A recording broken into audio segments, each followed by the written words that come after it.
Hilchos Eiruvin Perek Shvi'i. The laws of the Eiruv, chapter 7. We're continuing the topic of Eiruv Tchumin. A person wants to walk on Shabbos past the 2,000 amot. So if he puts down some food, yesterday we learned, he puts down some food where he wants the Eiruv to be, then it's considered as if he accepted Shabbos there. And then the next day he can walk to the food and then walk further. Today the Rambam is going to tell us that really, that wasn't the original way to make the Eiruv Tchumin. The original way was to actually go there yourself. No food. You took a walk before Shabbos, you would stand there, and you would say, I'm accepting Shabbos here.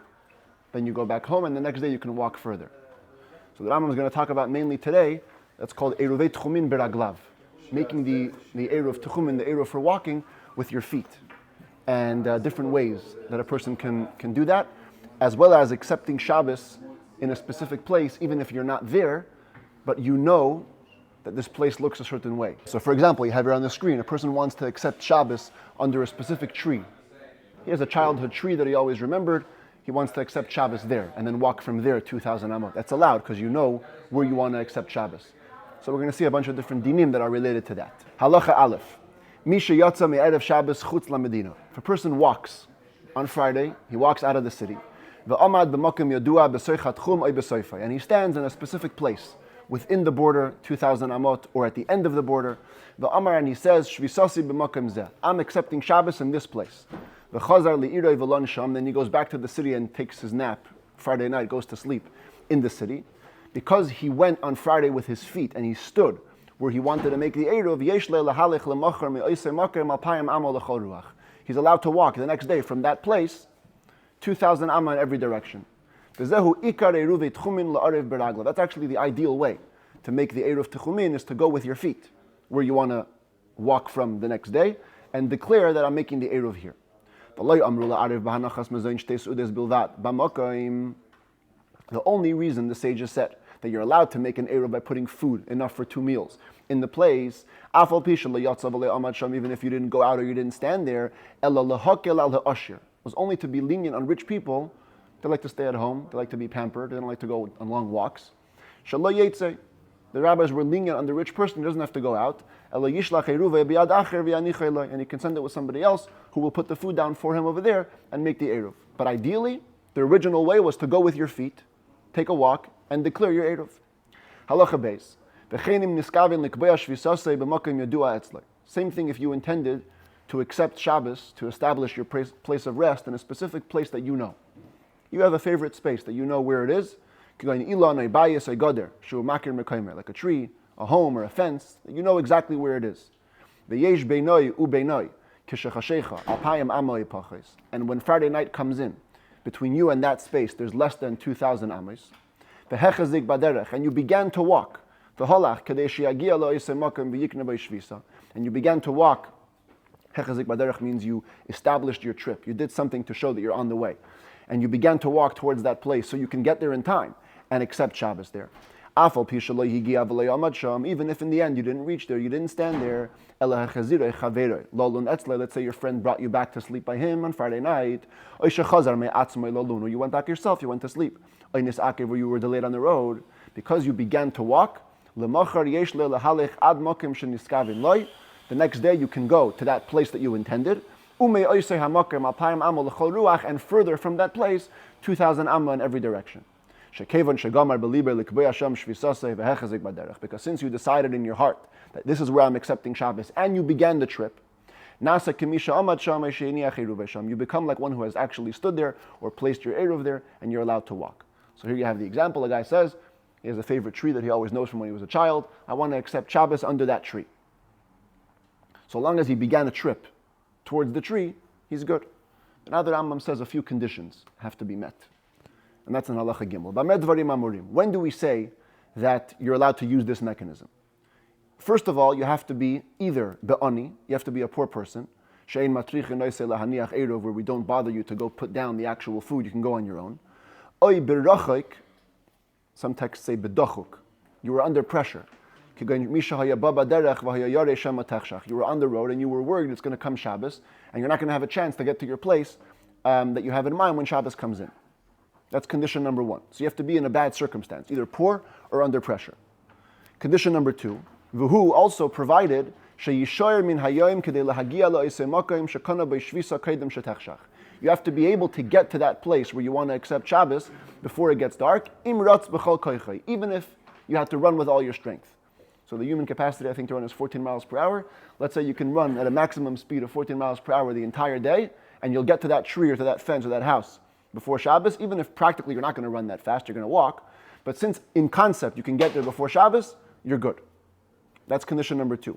And condition number 3, when Shabbos comes in, you have to be less than 2,000 amos away from that place. Again, dachuk, some texts say. But if you didn't meet condition number 1, you weren't under pressure, or you weren't poor, or there isn't enough left in the day, that even if you would run at maximum capacity, you cannot get there before Shabbos, or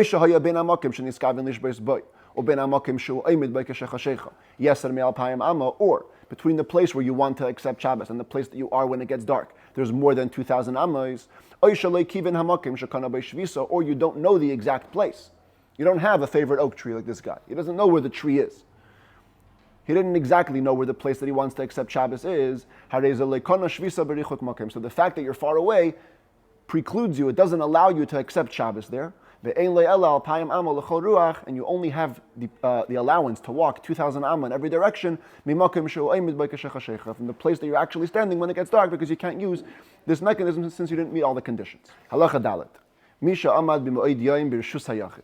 Somebody is standing while it's still day on Friday in a private domain, which means an enclosed area. The kana sham shvisa, and he decides, I'm accepting Shabbos here. Or you were traveling, and you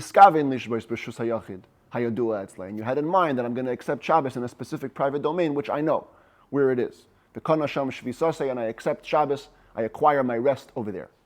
So you're considered to have accepted Shabbos there. You can walk the entirety of the closed area, as well as outside of it, 2,000 amma in every direction. But if the enclosed area was a place, if it was a place that was enclosed, but not for living purposes, say a massive garden, or it was a mound or a valley, then it follows the rules that we saw way earlier in chapter 16 of the laws of Shabbos. If it's big enough that it's just the area where 2 sa'ah can grow, 100 by 50 amot or less, it's considered to be a private domain. You can walk the entirety of it, and outside 2,000 amma in every direction. But if it was bigger than 2 sa'ah area, bigger than 100 by 50, it becomes like a rabbinic public domain. And therefore, you can only walk this square area of 4 amot, you're stuck. And 2,000 amma past that 4 amma square. You don't get the permission of the entire closed area. Thank you. And the same thing would be if you placed your food. You wouldn't stand there. You placed your food in such a place that was enclosed, not for living purposes. It depends how big it is how much you can walk in that area on Shabbos. Halacha hey. A person who is accepting Shabbos from a distance, but he didn't specify the place exactly where he's going to accept Shabbos. Over here in the earlier cases, he knows the tree. I want to accept Shabbos under that tree. But here he didn't know. He didn't specify exactly where he wants to accept Shabbos. You don't get to acquire Shabbos in that place. Ketzah, what does that look like? A person is traveling on the road. And he says, I'm accepting Shabbos in a specific place. But the place is big. A besada plainus, a bibika plainus, or a big field. Here you have. Yeah. I want to accept Shabbos in a big field. Or in a big plain. Or a random place, 1,000 amma away, 2,000 ammas away. But you don't have a specific area where you want to accept Shabbos. You cannot accept Shabbos in that way from a distance. You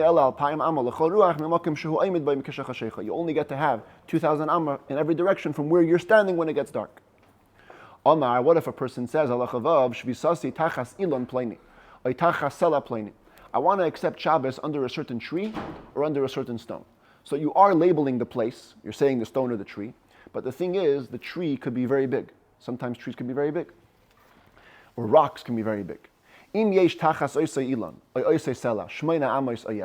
there's under that tree or under that stone an area of 8 amot or more, you cannot be allowed to accept Shabbos under that tree.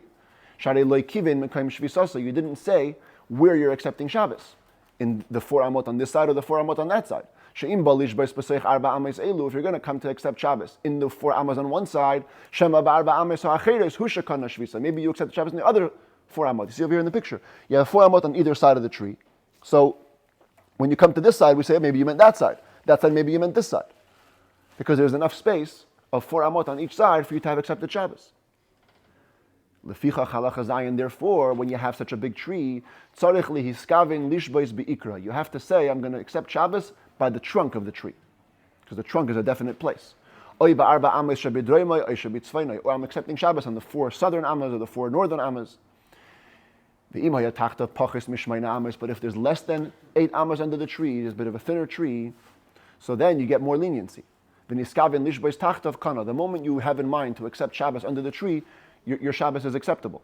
There isn't enough for 2 places. 4 amot is considered to be 1 place. So if you have 2 times 4, that's 8. You have 2 different places. But if you don't have 8, so in any area that you are, you can say, I'm part of the 4. Part of my place is definitely specified. If there were 2 people traveling on the road, one person knows a tree or a fence or a place that he wants to accept Shabbos. The second guy doesn't know a place. The person who doesn't know any specific place, he's not from the city, you tell the other guy who knows, I'm passing on my Shabbos rest to you. And the person who knows has in mind to accept Shabbos in the place for him and for the other guy. So let's say me and you are traveling. Let's say we're both in Israel. You know the Israeli place. I don't know the Israeli place. I say, you know what? You accept Shabbos for me. And then it works. Because you know and you accepted it on my account. Halacha ches. You have a whole city, a whole bunch of people. They send one guy to put their Eiruv food down somewhere for all of them. They can all walk on Shabbos. He began to travel. Of course. But then some guy brings him back home, and he never ended up bringing the Eiruv food to the place that it was intended to. So fascinatingly, what happens over here is as follows. Everybody else in the city doesn't get the Eiruv to count for them. Because the food wasn't put down there before Shabbos. They can only walk 2,000 amma from their city in every direction. But the guy who started to walk, even if he didn't get there, he does get the Eiruv to work for him. Because he began to travel. He wanted to accept Shabbos in the place, and he began, hechzik means he showed that he was on the road. He can walk to that place the next day, plus 2,000 amas in every direction from there. When we say earlier in this chapter, that a person who wants to accept Shabbos from a distance has to begin his trip. What does beginning the trip mean? You don't have to actually go out into the field. Instead of going down the stairs, you're on the 2nd floor, you walk down the stairs having in mind to leave the house. And before you even had a chance to leave the courtyard, your friend brings you back. That's considered the trip has started and you accepted Shabbos in your place. When a person is accepting Shabbos from a distance, he doesn't even have to verbally say, I'm accepting Shabbos in this place. So long as you decided it in your heart and you began the trip actively, even the tiniest amount, Shabbos is accepted there. And needless to say, that if you actually went out, if you went out with your feet and stood in the place where you're accepting Shabbos, you don't have to verbally say anything. The moment you decide in your heart is when you have accepted the Shabbos. There were students who would learn in the Bet Midrash, in the study hall. Study halls were typically outside of the city. And then they would go on Friday night in the fields and vineyards nearby, by the people who owned houses near there. They would offer meals to those who would travel outside the city. Then they come after the meal and they go to sleep in the study hall. So where do we consider them to accept Shabbos? In the home where they ate or in the study hall? Says the Rambam,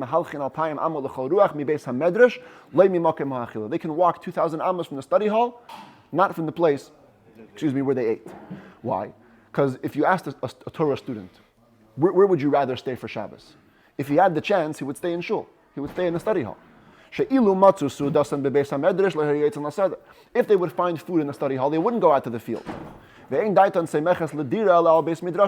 only place they assume to live in is in the study hall. Had they had the chance, they'd eat in the study hall even. The only reason they're going to eat in other places is because they don't have any food. Therefore, their main place of living, the place that they accept the Shabbos, is considered to be in the Beit HaMidrash, in the study hall, and they can walk from there 2,000 amas in every direction.